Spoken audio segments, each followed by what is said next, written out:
আলহামদুলিল্লাহি রাব্বিল আলামিন ওয়াসসালাতু ওয়াসসালামু আলা সাইয়্যিদিল মুরসালিন নবিয়িনা মুহাম্মাদিন ওয়া আলা আলিহি ওয়া সাহবিহি আজমাইন আম্মা বা'দ।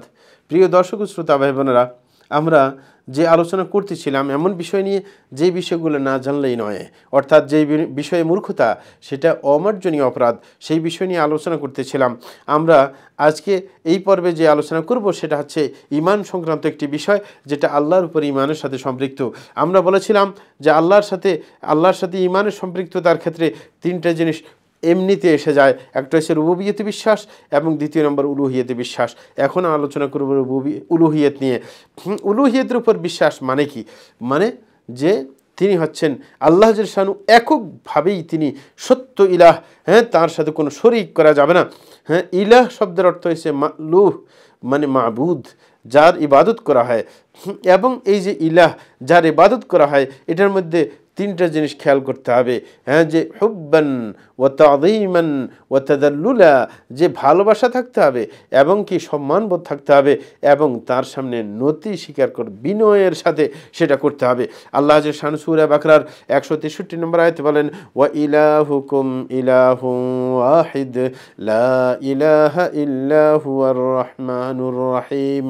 আল্লাহ বলছেন যে তোমাদের ইলাহ একমাত্র একজন ইলাহ, এর চাইতে বেশি কোনো নেই। লা ইলাহা ইল্লাহু, তিনি ছাড়া আর কোনো সত্য তোমাদের মাবুদ নেই। তিনি হচ্ছেন আর রহমান আর রহিম, তিনি হচ্ছেন দয়ালু দয়াবান, তিনি ছাড়া আর কেউ নেই, তিনি একমাত্র ইলাহ তোমাদের। এবং যারা আল্লাহর সাথে সাথে অন্য কোনো ইলাহকে এমন পর্যায়ে নিয়ে এসেছে যে আল্লাহকে বাদ দিয়ে তাদের ইবাদত করে বা আল্লাহর পাশাপাশি তাদের ইবাদত করে, তাইলে তাদের ইবাদত বাতিল হয়ে যাবে, এতে কোনো সন্দেহ নেই।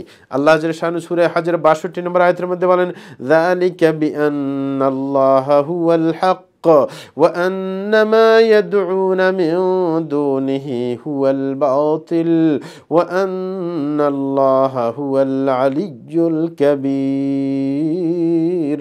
আল্লাহ জাল্লা শানু বলেন যে এই হচ্ছে কথা, যে আল্লাহই হচ্ছে সত্য এবং তারা আল্লাহকে বাদ দিয়ে যেগুলোকে ডাকাডাকি করে তারা হচ্ছে বাতিল, এবং নিশ্চয়ই আল্লাহ জাল্লা শানু তিনি হচ্ছেন সুমহান এবং মর্যাদাবান। সুতরাং আল্লাহই হচ্ছেন সত্য আর সব বাতিল। এই কারণে রসুল যারা এসেছেন নূহ আলাইহিসসালাম থেকে শুরু করে মুহাম্মদ সাল্লাল্লাহু আলাইহি ওয়াসাল্লাম পর্যন্ত, তারা প্রত্যেকেই তাদের জাতিদেরকে আল্লাহর একত্ববাদের দিকে ডেকেছেন, আল্লাহর তাওহীদের দিকে ডেকেছেন, এবং এককভাবে যেন তার ইবাদত করা হয় সেই দিকে ডেকেছেন, যেন আল্লাহর ইবাদতের সাথে কাউকে শরীক করা না হয়। এবং আল্লাহ জাল্লা শানুহু আপনার মুশরিকরা যে অনেকগুলো ইলাহকে মেনে নিয়েছে, যে আল্লাহর পাশাপাশি তারা অন্যগুলোকে ইবাদত করে, সেইগুলোকে আল্লাহ জাল্লা শানু বাতিল ঘোষণা করেছেন।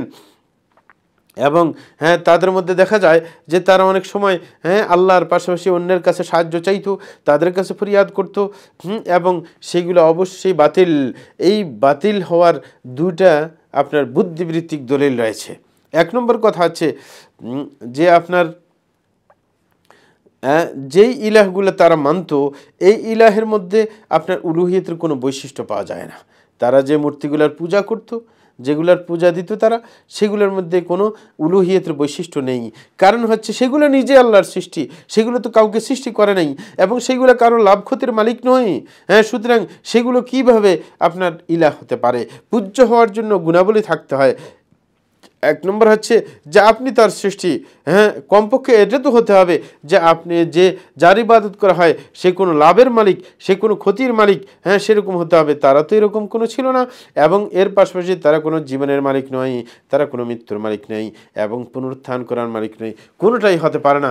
সুতরাং এই ক্ষেত্রে তাদেরকে অবশ্যই খেয়াল করতে হবে, যখন তাদের মধ্যে আপনার কোনো উলুহিয়তের কোনো বৈশিষ্ট্য নেই, তাহলে তাদের কীভাবে পূজা দেওয়া যেতে পারে, তাদের ইবাদত কিভাবে করা যেতে পারে? এক নম্বর, তাইলে উলুহিয়তের কোনো বৈশিষ্ট্য তাদের মধ্যে পাওয়া যায় না, এটা বুদ্ধিবৃত্তিক কথা। কারণ উলুহিয়ত পূজা পাওয়ার উপযুক্ত হলে আপনার লাভ ক্ষতির মালিক হতে হবে, না হইলে কি জন্য আপনি পূজা দিবেন? আল্লাহ জাল্লা শানু বলছেন এই ক্ষেত্রে সূরা ফুরকানের ৩ নম্বর আয়াতের মধ্যে ওয়াত্তাখাযু মিন দুনিহি আলিহা লা ইয়াখলুকুনা শাইআন ওয়া হুম ইখলাকুন ওয়া লা ইয়ামলিকুনা লিআনফুসিহিম দাররান ওয়া লা নাফআ ওয়া লা ইয়ামলিকুনা মাউতান ওয়া লা হায়াতান ওয়া লা নুশুরা। আল্লাহ জাল্লা শানহু বলেন যে তারা তো আল্লাহকে বাদ দিয়ে এমন কিছু ইলাহকে তারা গ্রহণ করেছে যারা কোনো কিছু সৃষ্টি করতে পারে না। ওয়া হুম ইখলাকুন, বরং তাদেরকে অন্য কেউ সৃষ্টি করেছেন। ওয়ালা ইয়ামলিকুনা লিআনফুসিহিম দাররান ওয়ালা নাফআ, এবং তারা কখনো নিজেদের জন্য কোনো ক্ষতি বা লাভের মালিক নয়, অন্যজনের জন্য তো মালিক হওয়া অনেক দূরের কথা। এবং আল্লাহ বলছেন ওয়ালা ইয়ামলিকুনা মাউতান ওয়ালা হায়াতান ওয়ালা নুশুরা, এবং তারা কোনো কারোর মৃত্যুর মালিক নয়, এবং কোনো কারোর জীবনের মালিক নয়, এবং কারোর পুনরুত্থানের মালিক নয়। সুতরাং যখন তারা কোনো কিছুর লাভ ক্ষতি ইত্যাদির মালিক নয়, তখন বুদ্ধিবৃত্তিকভাবে এটা আমরা বুঝতে পেরেছি যে কখনো তাদের পূজা দেওয়া যাবে না। দ্বিতীয় নম্বর, এই যে আল্লাহ ছাড়া কারোর পূজা দেওয়া যাবে না, কারোর ইবাদত করা যাবে না, সেটার বুদ্ধিবৃত্তিক আরেকটি প্রমাণ রয়েছে। সেটা হচ্ছে যে এই মুশরিক যারা ছিল তারাও কিন্তু এটা বিশ্বাস করত যে আল্লাহই হচ্ছেন স্রষ্টা, তিনি হচ্ছেন এককভাবে দুনিয়ার পরিচালক, অন্য কেউ নয়। এবং এটাকে বাধ্য করে যে একমাত্র আল্লাহরই ইবাদত করতে হবে। কারণ মুক্কার কাফের যারা ছিল তারা সবাই এটা বিশ্বাস করত যে এই দুনিয়ার স্রষ্টা হচ্ছেন আল্লাহ জাল্লা শানুহু, মানুষের জীবন দেন আল্লাহ এবং মানুষের মৃত্যু দেন আল্লাহ। যদি এটা তারা স্বীকার করে থাকে তাইলে তারা এটা স্বীকার করতে বাধ্য যে একমাত্র ইবাদত পাওয়ার উপযুক্ত তিনি। আপনার একজনের, আমাদের দেশে কথা আছে না যে একজনের নুন খায় আরেকজনের গুণ গায়। সুতরাং আল্লাহর যখন সব কিছু যখন আল্লাহ দিয়েছেন, তখন আল্লাহকে বাদ দিয়ে অন্যের গুণ গাইতে যাবেন কেন? তখন একমাত্র গুণ গাইতে হবে আল্লাহর ইবাদত করতে হবে। এটাই হচ্ছে আপনার দাবি। যখন রুবুবিয়্যতে বিশ্বাস করা হবে তখন অবশ্যই উলুহিয়্যতে বিশ্বাস করতে হবে।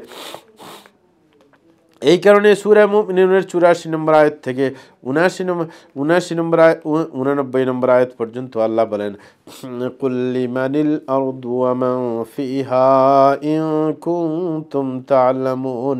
হে রাসূল, আপনি বলে দিন যে এই জমিন এবং জমিনের মধ্যে যা কিছু আছে সবগুলোর মালিককে তোমরা যদি জেনে থাকো তাহলে উত্তর দাও। তখন আল্লাহ নিজে বলেন সায়াকুলুনা লিল্লাহ, যে অচিরেই তারা এই কথা বলতে বাধ্য হবে যে একমাত্র আল্লাহর জন্য। এগুলার মালিক হচ্ছে আল্লাহ, জমিনের মালিক আল্লাহ, জমিনের মধ্যে যা কিছু আছে সবগুলোর মালিক আল্লাহ। তখন আল্লাহ বলেন কুল আফালা তাযাক্কারুন, হে রাসূল আপনি বলে দিন তাহলে কেন তোমরা উপদেশ গ্রহণ করছো না, কেন তোমরা সঠিক পথে হাঁটছো না? আল্লাহ আরো বলেন কুল মার রাব্বুস সামাওয়াতিস সাবঈ ওয়া রাব্বুল আরশিল আযীম। হে রাসূল আপনি বলে দিন যে আকাশ, সপ্ত আকাশের মালিক কে আর শাজিমের মালিক কে, সেটা তোমরা বলো এগুলোর প্রতিপালক কে। তখন আল্লাহ নিজেই বলেন সায়াকুলুনা লিল্লাহ, যে তারা অচিরেই বলবে যে আল্লাহই হচ্ছে এই সমস্ত আকাশের মালিক, ৭টা আকাশের মালিক একমাত্র আল্লাহ, আর শাজিমের মালিক একমাত্র আল্লাহ। তখন আল্লাহ বলে কুল আফালা তাত্তাকুন, হে রাসূল আপনি বলে দিন তাইলে ভয় কেন আসে না? এই প্রকাণ্ড আকাশের মালিক যিনি, তিনি যদি হঠাৎ করে রাগ করে যদি আকাশ ধসিয়ে তোমাদেরকে সবগুলোকে মেরে ফেলেন, ভয় পেতে হবে না? অবশ্যই ভয় পেতে হবে। আল্লাহ যেন আরো প্রশ্ন করে বলেন যে কুল মান বিয়াদিহি মালাকুতু কুল্লি শাই ওয়া হুয়া ইউজিরু ওয়া লা ইউজারু আলাইহি ইন কুনতুম তা'লামুন সায়াকুলুনা লিল্লাহ কুল ফাআন্না তুসহারুন। আল্লাহ জাল্লা শান বলেছেন হে রাসূল আপনি বলে দিন মান বিয়াদিহি মালাকুতু কুল্লি শাই, প্রত্যেক জিনিসের মালিকানা কার হাতে? এটা আল্লাহ বলেন ওয়া হুয়া ইউজিরু ওয়া লা ইউজারু আলাইহি, তিনি মানুষকে আশ্রয় দিতে পারেন, তার বিরুদ্ধে কেউ কাউকে আশ্রয় দিতে পারে না। ইন কুনতুম তা'লামুন, তোমরা যদি জানো তাই বলো যে এই আপনার প্রত্যেক জিনিসের মালিক কে, কার হাতে তার প্রত্যেক জিনিসের মালিকানা।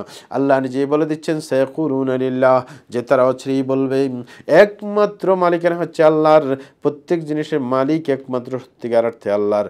তখন আল্লাহ শান বলেন কুল ফাআন্না তুসহারুন, হে রাসূল আপনি বলে দিন যদি এটা তারা বলে থাকে সমস্ত জিনিসের মালিক আল্লাহ, তাইলে তারা কেন জাদুগ্রস্তের মতো দিশেহারায় কেন ঘুরছে?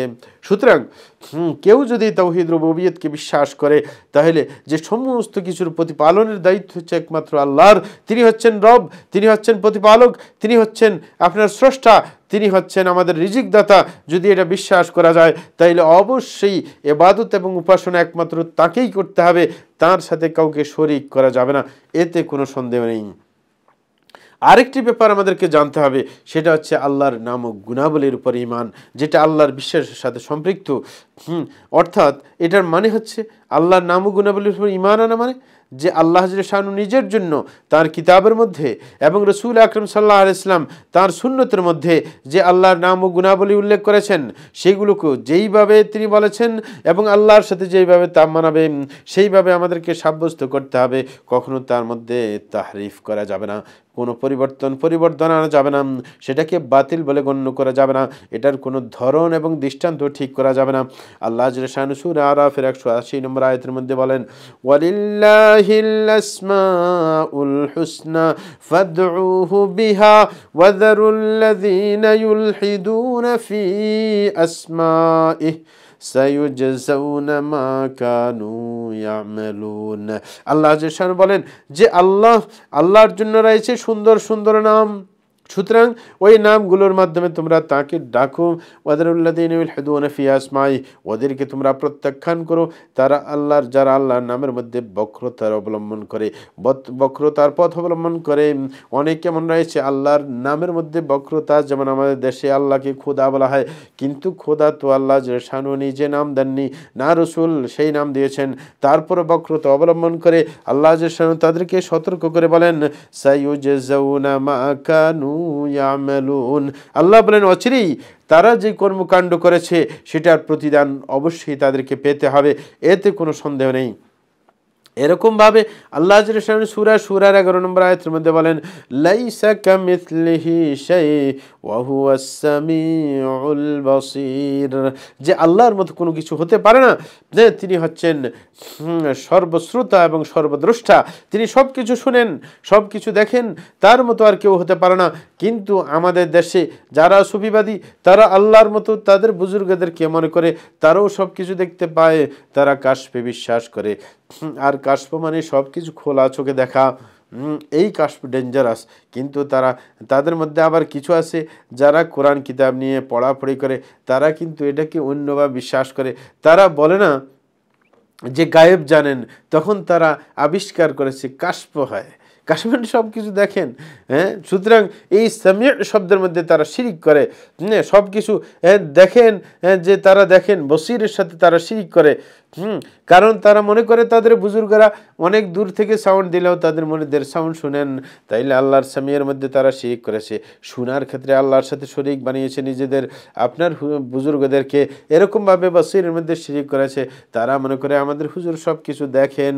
একটা ঘটনা আমরা এই পরিপ্রেক্ষিতে মনে আসছে বলে দেই। ইমদাদুল মুহাজির মক্কি রাহিমাহুল্লাহ, তিনি একদা তার এক ভক্ত বলেছেন, যিনি তার শরীর মালিশ করতেন, তেল লাগাতেন। এটা আমাদের উপমহাদেশের মধ্যে এগুলোর প্রচলন বেশি, আরব দেশেই তেল মালিশ নাই। শরীয়ত বিরোধী কাজ, শারীরিক খেদমত একমাত্র স্ত্রীর মাধ্যমে নিতে পারবে, অথবা নিজের যাদের সাথে রক্তের সম্পর্ক আছে তাদের থেকে নিতে পারে, নিজের ছেলে সন্তানের মাধ্যমে। কিন্তু না, আমাদের দেশে পীর বুজুর্গ তার শাগরিদ থেকে শারীরিক খেদমত নিয়ে থাকে। অনেকে তো কালো মানুষ একবারে তেল লাগাইতে লাগাইতে চিকচিকে করে ফেলে, আমাদের নিজের চোখের দেখা, নাম বলবো না, বললে অনেকের মন খারাপ হয়ে যাবে। যাই হোক, তো ওনাকে ওনার খেদমত করে রাত্রে শুইয়ে দিয়েছেন, কারণ শোয়ার আগ পর্যন্ত খেদমত করতে হয় হুজুরের ঘুমানোর সুবিধার জন্য। তো ওনাকে ঘুমিয়ে রেখে বক্ত তো চলে গেছেন, অন্য জায়গায় ঘুমিয়েছেন। সকালে ঘুম থেকে উঠার পর আবার খেদমত শুরু, যাই দেখেন যে আপনার ওনার কোমরের পাশ দিয়ে ছিলে গেছে চামড়া একটু। তখন তিনি শাগরিদ বলল যে আপনাকে তো দেখতেছিলাম যে রাত্রিবেলা আপনি একবার সুন্দর স্বাস্থ্য ভালো, কোনো খোঁচা কিছুই ছিল না, কিন্তু এখন দেখতে পাইলাম আপনার কোমরের এই জায়গায় ছিলে গেছে, ঘটনা কি? তখন তিনি বলতে চান না, বারবার চাপাচাপির পর বললেন যে আমার এক ভক্ত লোহিত সাগরের মধ্যে সে জাহাজ ডুবে যাচ্ছিল, তার সেই যেই জাহাজে সে ছিল, যখন সে আমাকে ডাক দিল আমি দৌড়ে চলে গেলাম এবং সেই জাহাজকে কোমর দিয়ে ধাক্কা দিয়ে আপনার পাড়ে উঠিয়ে দিলাম। তাইলে এত বড় যদি কামেল হতে পারেন, আপনার কোমর দিয়ে ধাক্কা দিতে হয় কেন? এরকম অর্ডার দিলেই তো কাজ হয়ে যায়, সেটা উপরে উঠে যায়, অথবা ইশারা দিলে উঠে যায়, কোমর ধাক্কা দিতে হবে কেন? এই সমস্ত হচ্ছে আজগুবি ব্যাপার। সুতরাং যারা আপনার কাশফে বিশ্বাস করে তারা অবশ্যই মুশরিক, এতে কোনো সন্দেহ নেই। আল্লাহ আমাদেরকে বুঝার তৌফিক দিন। ওয়া সাল্লাল্লাহু আলা নবিয়িনা মুহাম্মদ ওয়া আলা আলিহি ওয়া সাহবিহি আজমাইন।